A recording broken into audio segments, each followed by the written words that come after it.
Production underwriting for Ruckus has been made possible in part by the generous contributions from Fred and Lou Hartwig and from viewers like you. Thank you.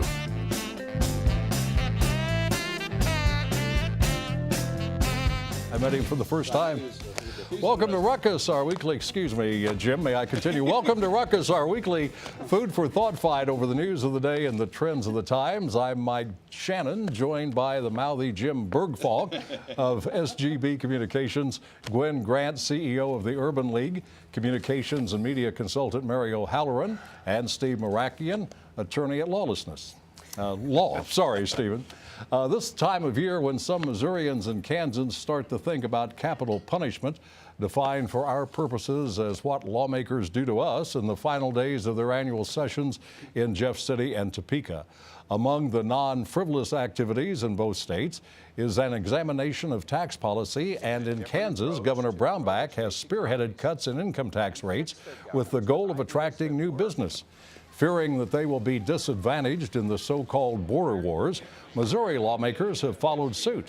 While both legislatures are dominated by Republicans, one of the states has a Democratic governor, and Missouri Governor Jay Nixon says the proposed cuts will undermine the state's strong fiscal foundation and could jeopardize vital state services. But Gwen, don't Democratic governors have to oppose tax cuts, especially those presented by and passed by Republicans? No, but they do have to oppose irresponsible tax cuts proposed by an irresponsible legislature that would seek to provide tax cuts to the wealthy on the backs of the needy, when they refuse to pass Medicaid expansion for the hundreds of thousands of low-income people who need Medicare assistance, just because they are afraid that someone, they hate Obama is one of the reasons. The other is they would prefer to give money to developers and businessmen based on some speculation that because Kansas has provided tax incentives that we will lose business, we'll run across this whole border war thing. It's totally ridiculous, and so a governor would have to oppose irresponsible legislation. So, Steve, the only reason Republican lawmakers approve tax cuts is to provide more money for the wealthy residents who are in the minority. It's partially that, but it's mostly because we hate Obama. Oh, I see. That's what Okay. it's all about. That's exactly what it's about. And in reality, Governor Nixon is doing the right thing in saying. The income tax cuts have nothing to do with Obamacare or Obama. No. And in seriousness, in terms of my comments, Governor Nixon, I have no problem with any governor, Democrat or Republican, saying I want to look at these kinds of things and I'm concerned about whether it may harm the fiscal integrity of the state. That's what Brownback, that's the gamble he's making over there. Is this going to work? So I have no problem with Nixon saying, let's take a look at it. My problem is with sort of this knee-jerk reaction, which is typically from the Democratic side, of if we cut taxes, the poor will all starve. That's not the case. Well, the problem with Medicaid is a prime example. Okay? There are valid reasons why many states are saying we're not going to jump on the Medicaid expansion, because they're concerned about the fact that 2 or 3 years down the road, when the federal government pulls the plug, then they're not, let me finish, please, they're not going to be able to pay for it. These are legitimate discussions. Well, now, no one is saying whether it works in Kansas, if it works in Kansas, Missouri is legitimately concerned that they are going to lose business. So they are taking a look at it. I don't fault them for looking at it. I don't even fault them for the idea of cutting income taxes. If I could. I'm done set, now. go here. Your turn. Okay. I yield the floor. I yield the floor. Well, the tax cuts in Kansas are experimental, according to the governor. It's a big experiment. La-di-da, $2 billion projection by the state's fiscal analysts about the 5-year consequences of this. So what is he going to do? He wants to hand over giant amounts of tax cuts to the people at the top and raise taxes on people at the bottom. He has withdrawn their tax breaks, a little tax. We've been through all that in Kansas. We're talking about Missouri now. What about the Missouri situation? What Steve was talking about, Medicaid. The governor of Kansas will not even address this question. He said word one We're about over in it. Missouri. Jay Nixon, the governor. Well, we just were talking about it in Kansas. There's two issues related to this. I mean, first of all, you got a balanced budget in Missouri. Okay, so let's start with that. You eliminate taxes for big business.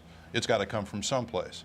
And in the case of there's two issues here. One is there's existing tax credits that a lot of people put their businesses around, many for low-income housing, many for other things, that the legislature wants to eliminate in order to give these other business taxes. Well, there's consequence for that in business. So you've got this experiment. I'm going to cut business taxes to bring new business here, but businesses that are already here are going to get screwed by nature of losing tax credits that they built their financial package around. So that's one thing Nixon's dealing with. The other is the Medicaid expansion. Okay, the argument is, okay, the federal government's going to give you all this money for Medicaid expansion, but what if the federal government doesn't give you money in 4 years for Medicaid expansion? What happens? Well, what if the Brownback Missouri legislature experiment doesn't work and doesn't bring any new business? You got the same issue. Mary, final question. There is a veto-proof legislature in Missouri, is there not? There is. Do we think then that Governor Nixon's veto will be effective in the case of income tax cuts? Well, I haven't heard anybody say that there are any breaks in the Republican unity on this madness. But, they really ought to take advice from Don J. Hall, Jr., the head of the Civic Council in Kansas City, who really wrote a strong letter to the editor of the Star a couple weeks ago and said, Missouri, don't chase Kansas down the row. Don't do it. We're a fine state. We're 26th in the nation in terms of business availability and some good climate for business. And by the way, Governor Nixon did veto their repeal of the tax credit for low-income renters. Good for you, Governor. By the way, Woody Kozad, after his foray for the last several weeks in Jeff City as a lobbyist, will be back next week, and we'll be able to delve into more detail on this issue of what's been going on in Jefferson City. Well, it's been hard to find any panelist on this program who has much good to say about the possible changes at Kansas City International Airport. The city's aviation director is calling for a change from 3 terminals to 1 at a cost of $1.2 billion. And Mark Van Lowe has gotten some tepid support from the Kansas City Star. A recent editorial says the new concept would improve security, consolidate checkpoints, give passengers more access to amenities, and be more friendly to the environment. Well, what about these positive notes we've heard? We've heard from Gwen and Mary on earlier programs. Let's hear from our guest panelists and start with Jim. Okay. And then you too. First of all, I have some skepticism. I have skepticism about 2 things. First of all, $1.2 billion, when other people are doing it for half as much. And secondly, the bottom line is that I fly twice a month. And I love this airport flying in and out of. But except for the selfish reasons, it's a great airport to get in and out of. You got to look at how do you get that $1.2 billion repaid, and you're going to get it repaid from either the airlines by the fees they pay, or for the people that fly there. So I'm skeptical about how you're going to draw in new. There's only 3 ways airports get more business. They either become a hub. We tried that, and it was terrible. We had 2 bankrupt airlines in a row. It's a flyover city that's attractive. We're not. There is not that many people come from the east and west coast and the north or the south that are going to stay here as opposed to Denver, Dallas, Chicago. Or the other is our population base is growing. It isn't. So I don't know how you increase the amount of traffic. Now, security, okay, great. Convenience, okay, great. That's a lot of money to spend for a little convenience and a few fewer But TSA what about employees. improving the environment, Steve? You're talking about the fiscal environment, the airs of or the environment of Kansas City. Amazingly, this is a shocking event. Jim and I agree on this one, and last time we were here, we agreed on something. I am skeptical as well, though perhaps not as much as Jim. I recognize all these concerns, and my major concern is the $1.2 billion cost and the ability to recapture that cost. As I said last time we discussed this, I'm all for improving the airport. I think this would be an improvement in the fiscal structure and the layout, and I think it'd be a good idea from that standpoint. I'm concerned about how you recapture the $1.2 billion and whether it's going to be an economic benefit for Kansas City as opposed to a detriment. This recent article by Lynn Horsley pointing out that you typically, these airports who have done this, do not increase numbers of flights. And if we don't have a growing population and we don't have increased numbers of flights, then I'm not sure where we get the money from the airlines. The passengers aren't going to be paying the additional fees because we don't have that many people to fund it. how do you pay back the $1.2 billion? So you have a brand new, beautiful, shiny airport that not many people are using, and you're not getting the economic benefit. That'd be a problem for me. The mayor, who seems to have a propensity for appointing commissions, has now appointed one to look into what should be done with KCI and expects a report by the end of the year. Is this a good idea? Well, I think they're going to have a nice long time discussing this, and that's fine with me. Carry it over into the next year. Great idea. A couple of weeks ago on Ruckus, we talked about, or I was kind of explosively upset about some of the things that have been said about this, without what seemed to me the input from the tremendous number of architects we have in this town. We have really great architectural firms. And the idea that we can't make adaptations needed in baggage, in security, in other areas. We have people just immensely talented and internationally significant in the architectural. So he picked Bob Berkebile to be the chair of his advisory commission. Good for him. And he put the former mayor of KCK, Joe Reardon, on it, and it seems like a good panel. I didn't really get to look at all the names. Is that former Mayor Reardon's new job? Advising Mayor Sly James. So I'm hopeful. Lynn Horsley's article really does point out that the other towns our size that have done this haven't reaped any large benefits or increases. Just to wrap it up quickly, Gwen, one of the experts quoted in Lynn's newspaper report says KCI has got to change or it's going to lose ground. Okay, yeah, I believe the change is inevitable, but how we get that change is what's in question here. And I when? agree, and when, and I agree with Jim. I mean, there's a lot of skepticism about this $1.2 billion endeavor. I think we could do it for a lot less. All right, the word Coke has several meanings depending on the context in which it's used. It's one thing to a drug dealer, something else to a soft drink aficionado. In politics, it conjures up thoughts of the billionaire businessmen brothers from Kansas. Depending on your political view, David and Charles Koch are either trying to restore basic American virtues or are power-hungry robber barons. The most recent speculation about the duo is that they have now set their sights on buying some of the nation's premier newspapers, including the LA Times and Chicago Tribune. Columnist Steve Rose thinks the prospect of Koch newspaper ownership should be scary to both conservatives and liberals. Rose observes that the Kochs already have enormous political influence through their financial contributions and relationships with Americans for Progress and the Cato Institute. But how do we decide who should have the power that goes with newspaper ownership, Mary? Well, you have to have a willing seller, a willing buyer, and the board of directors has to agree to invest. They're the private enterprises. Our nation's newspapers are contrary to the way in which broadcast media is bought and sold because they're regulated entities. But the Koch brothers are clearly in charge of the Republican Party in this country.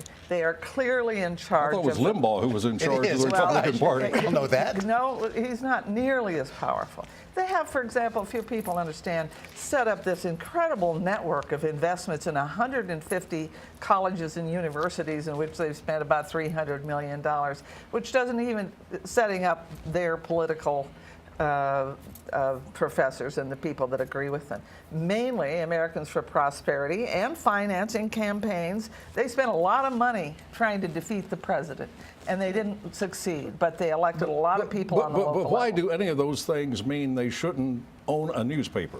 Well, you don't want media in this country owned by the same people. The Los Angeles Times, the Chicago Tribune, the Baltimore Sun, the Orlando Sentinel. They would own 8 newspapers if this were to take place. How many newspapers does McClatchy own?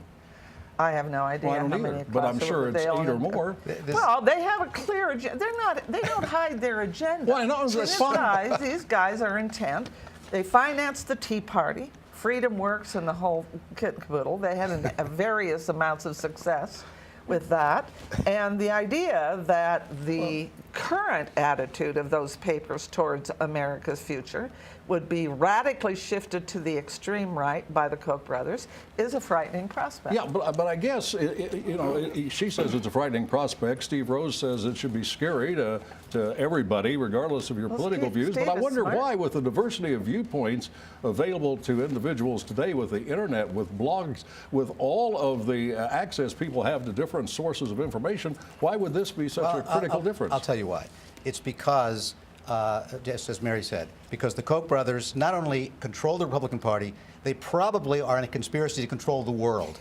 You know, it's okay when the New York Times, the LA Times, the Chicago Tribune, virtually every major newspaper, NBC, ABC, CBS, CNN, MSNBC, please. all of these are far, far left. That's okay, but when you have someone like the Koch brothers, and I'm no fan of the Koch, I don't care about the Koch brothers. What I care about is that this is a country where we supposedly recognize the importance of robust political debate and diversity of opinions. If the Koch brothers want to buy newspapers and put out a conservative point of view or a libertarian point of view, they have every right, just as the people on the left, just as people like George Soros have the right to fund liberal causes. What they want to do is buy And so politicians like they have in Kansas, Steve. You know, it's always okay when it's being done on your side, Mary. Well, they If the own the governor, the legislature, let and me the just court. say, I'm sorry, Mike. I didn't think I was done, but I guess I am. Well, you are. I think it's. Well, no, you're not. Go ahead. I think you are. Mary, let him finish. The his question point. is, Mary, let him finish the his question point.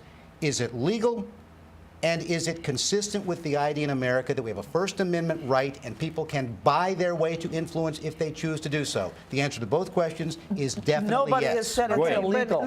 Nobody. In this conversation about media, let's talk about what I think is a far greater challenge. What I would like to see is that media get back to the sound principles that media of the past, where you had a separation of the news and opinion. Now, we shouldn't be able to determine when we look at the media whether it's owned by a conservative or a liberal. That is the problem. Well, when the And so founding if of you the look- no, but country, yes, but but at the time this country was founded, we had newspapers that were purely philosophical in their approach. It was all. but Some of there's those a- papers already are. Yeah. So- But there should be. yes. But when you look at it, you have a clear separation of the opinion aspect of it, which is should be unfettered by influence from ownership, irrespective of their views. And then you have the news. Oh. But when you look at MSNBC, and I love them, imagine. CNN, and I love them, and Fox, You love I'm them? not so Oh. fine. But because that's my perspective. However, when you look at any of those now, it's cloudy. When you see the news, I want the news to be objective and unfettered by either side's Well, opinion. Gwen, And if I that's where we And have a challenge. that would be a And joy we to have a behold. I challenge. agree. It would We be have a great to challenge have. in the media. It would be Right. great to have some place where you could Let go me and address say, this well, specifically. we're just about out of time. It would be great to have some place where you could go and say, here are the facts. Now let's argue about our conclusions based on Yeah. the facts. But none of that has anything to do with keeping the Koch brothers from newspaper ownership. no one's trying to keep them from it. Well, They're just because trying to be that- aware because of that what the climate- Could you do 30 possibilities are. seconds? I can, wrap yeah. I don't like the Koch brothers. I don't like Citizen United. I don't like what's happened to free speech. But as it relates to this transaction, they're going to sell off the LA Times. They're going to sell off the Baltimore Sun because they can't influence California and Maryland. They're only interested in Orlando and Fort Lauderdale because they want to influence Florida. The price is cheap compared to what they pay for other things. And the Tribune's always been a one-way propaganda rag since being against Teddy Roosevelt and saying, "Do we want?" So nothing's going to change there. So. All right. New Jersey Governor Chris Christie is making some big news on two fronts. One is his own. He's undergone lap band surgery, losing 40 pounds so far. And speaking of pounds, Christie gets pounded by some in his own party for his occasional maverick views. Typically, Christie pounds back. How do I feel as a Republican? I'm a damn good Republican and a good conservative Republican who believes in things that I believe in. But that does not mean that I would put party before my state or party before my country. Steve, are there some doubts about Christie's credentials as a Republican or a conservative? Well, I want to weigh in on this, Mike, and I hesitate to say his chances are slim to none because I don't want to go there. I think Chris Christie is a great politician. I like Chris Christie, and I think if the Republican Party has any chance of winning in 2016. They're going to have to have a candidate that is along the lines of a Chris Christie. I think Republicans who would say, who would do kind of what they did to Romney by saying, we're going to sort of sit this one out because we hate Obama, but this guy's not conservative enough, and therefore we'd rather have Obama in. That's idiocy. That's lunacy. And so Chris Christie, he's done great things in New Jersey. As a Republican, he's got a great record in New Jersey. If he can do that kind of thing in a purely Democratic state, he's the kind of person I think the Republicans should look at. Will he get the nomination? I think he will have a very hard time getting it precisely because some conservatives tend to view him as being too liberal. I think the guy would be a wonderful candidate. I hope he gets a fair shot. The fact that the conservative, the CPAC people didn't have him speak, I think was a big mistake. But that's not too much influence. Ultimately, it's going to come down to, I think, can Christie, can Rubio, which of those kind of guys, possibly Paul Ryan, can they capture the imagination of the new Republican Party? Jim, from a Democratic perspective, is Christie the kind of guy who might attract some Democrats, moderate Democrats, some independents? I think Christie is a marvelous politician, and watching him with the Prince is phenomenal. I mean, there isn't a camera he doesn't grab, but and I appreciate the camera has no choice. Well, yeah, but there's so many punch you can do. Mike. But that does, the weight issue is great because it's good for his health, it's good for his family. Right. But I guarantee you, getting through Iowa. I don't care how much he weighed at the Iowa State Fair, because they kind of like it if he weighed more. He's not going to get through Iowa. He's not going to get through the evangelical movement. He couldn't possibly get through the primary process. Is what he's doing suggest to you that he is going to make a run for the nomination? I think he'd like to make a run, but you can't get. The Republican Party is not going to elect anybody he can't get through the early states. All right, let's talk about what's going on here in the last few days. Benghazi, the IRS, the AP. Not tapping of the phones, subpoenaing of the phone records. Wouldn't happen if the Koch brothers owned them. Some people, Mary, are saying that Obama is in real trouble and he's almost Nixonian in the way he's conducting himself. We're down to a minute. Kind of give us your Koch views. brothers newspapers again. Well, it certainly hasn't been a good week for the president. I mean, what happens when there's very little political news, and then all of a sudden there's 2 or 3 hot ones? It's your opposition then jumps to, oh dear, I mean, the president's probably on his way out. The idea that somebody would compare President Obama to President Nixon is just outrageous. But with that said, the most outrageous event of the week was the disclosure of the Justice Department's getting the phone records of the AP. I mean, I don't know what you call They it. didn't listen to the calls. Spying, taping. They subpoenaed the phone records, which is legal, right? They literally, well, here's the question, Yes. Mike. You asked me the question, so let me finish. It is the ultimate decision of our society in terms of the First Amendment. Does national security trump freedom of speech? And in the case of newspaper reporters, and by gosh, they really went after the AP. They had all the phones going into so that anybody who called. We got to go on. We're out of time. Almost. Mary, we're out of time. It's time now for Roast and Toast, if any's left, where we try to hold up or beat down people and events in the news. We start tonight with Jim. Picking up on what we just were starting to talk about, which I wish we had more time. Yeah. My roast, I'm going to quote Napoleon. Napoleon once said that it's bad strategy to attribute to malice that which you should attribute to ignorance and stupidity. And I think what we have here is less that meets the eye than more. A lot of ignorance and stupidity in the IRS, a lot of ignorance and stupidity in the Justice Department, some ignorance and stupidity in the way in which people, CIA and the State Department fought with each other on Benghazi. But I think when it's all said and done, with the exception of giving Congress something to do, since they never legislate, to have investigation after investigation between their fundraisers, the bottom line is that the roast is against stupidity and incompetence. Well, finally, in Kansas this week, something really to toast, and that is, for the first time, a major part of the state government is standing up to Governor Brownback's radical attempts to change the state radically. The Bar Association and the judicial branch stood up to him this week in a major way. The Board of Directors of the State Bar Association in Kansas voting down an attempt to get them to support his attempt to take over the appointments to the state Supreme Court, the selection process. And it was a unanimous vote. The Supreme Court Justice of the state of Kansas also caught them trying to influence the judges and do a quid pro quo. You vote for us, we'll vote for pay raises for your employees. They got caught, and thank God for the Bar Association in Kansas. I'm toasting Charles Ramsey, the Cleveland man who rescued the 3 kidnapped victims last week.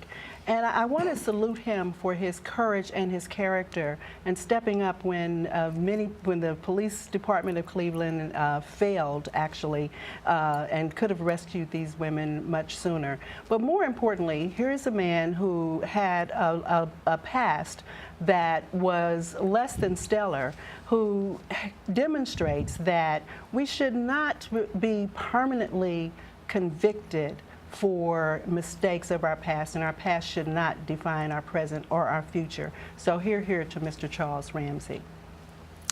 In light of the recent Benghazi revelations, my roast is for Hillary, don't cry for me, Benghazi Clinton. When she was asked what she knew and when she knew it about the terrorist attacks that killed 4 brave Americans, Hillary tearfully whined, why does it matter at this late date? Well, here's why it matters. The American people have a right to know whether these men could have been saved and whether their Secretary of State and their President are incompetent or are liars or are both. In her campaign, Hillary asked, who do you want answering the hotline phone call in the White House at 3 a.m.? Well, apparently, whether it's Hillary or Barack, it doesn't matter. You get a recorded message saying this is not a working number. Well, we are out of time. I have a toast, but I won't be able to share it with you because of the lengthy roast and toast for my colleagues. That's Ruckus for this week. I'm Mike Shannon. Good night.